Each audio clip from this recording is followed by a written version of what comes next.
Sistem yang mengendalikan orang, bukan orang yang mengendalikan sistem. 3 hal yang dilakukan atas perubahan di Pelindo Marine Service. 1. Kolaborasi. 2. Pengembangan diri. Dan 3. Eksekusi. Saya Lia Indi, Direktur Keuangan dan SDM Pelindo Marine Service, bagian dari BUMN Pelindo Group.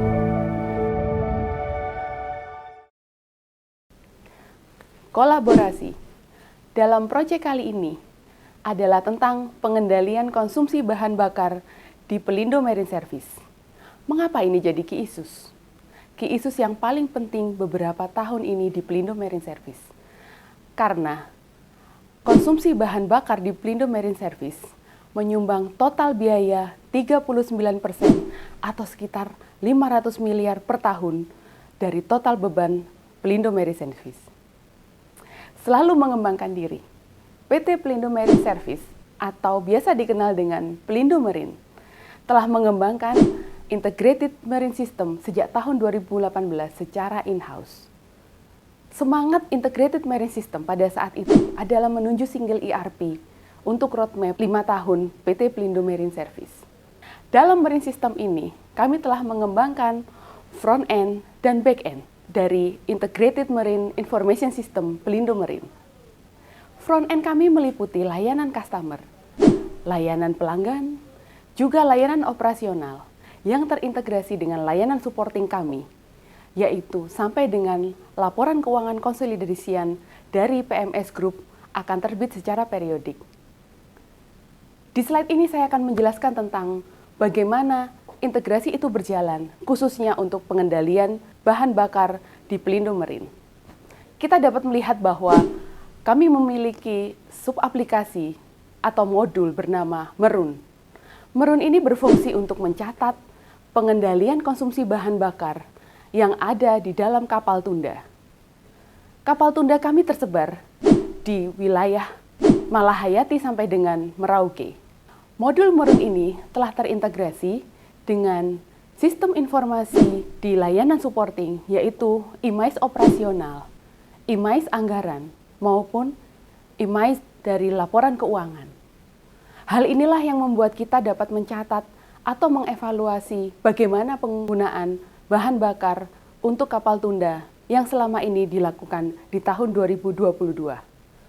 Selanjutnya, pengembangan diri kami yang dapat kami sampaikan adalah bagaimana cerita terdahulu menjadi efisiensi dari perusahaan yang saat ini sedang terjadi. Pemakaian atau penggunaan BBM atas kapal tunda ini dahulu menggunakan pencatatan dan manual dari awak kapal. Pencatatan tersebut tidak tersedia di sistem. Pencatatan tersebut hanya ada di logbook. Hal tersebut menjadi beberapa cons dari pencatatan yang secara manual dilakukan oleh awak kapal. Resiko-resiko yang timbul terhadap pencatatan manual tersebut terhadap penggunaan bahan bakar adalah human error, fraud,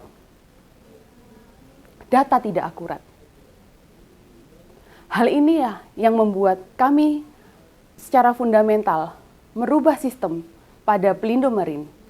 Dalam menjawab tantangan dan opportunity Pelindo Marine, kami menggunakan mobile apps untuk melakukan monitoring konsumsi penggunaan bahan bakar kapal tunda.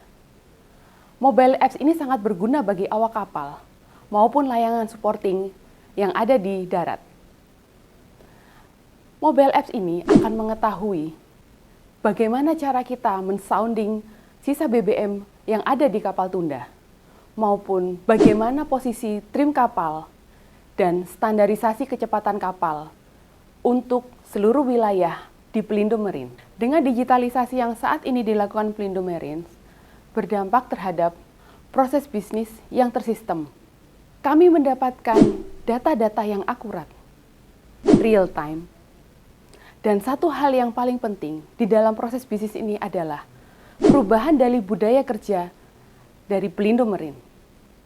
Integritas menjadi suatu hal yang utama atas pengendalian konsumsi bahan bakar yang ada di Pelindo Marine Service. Eksekusi. Anda saat ini tentu mengalami kenaikan harga bahan bakar yang ada di dunia. Selain kenaikan harga bahan bakar, kita juga mengalami harga peningkatan mata uang asing terhadap mata uang rupiah.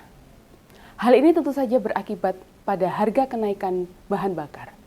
Namun di data kami, setelah ada digitalisasi atau proses yang tersistem dalam Pelindo Marine, maka data di tahun 2018 sampai dengan proyeksi di tahun 2022 terdapat tren penurunan konsumsi bahan bakar sampai dengan 65 liter tiap gerakan. Maka biaya BBM kapal tunda di Pelindo Marine yang berkontribusi sebesar 39% di tahun 2021 diproyeksikan akan turun menjadi 29% di tahun 2022. Hal ini tentu saja akan menimbulkan cost saving bagi perusahaan sebesar 72 miliar per tahun. Dengan semangat akhlak, perfection has no limits. Terima kasih.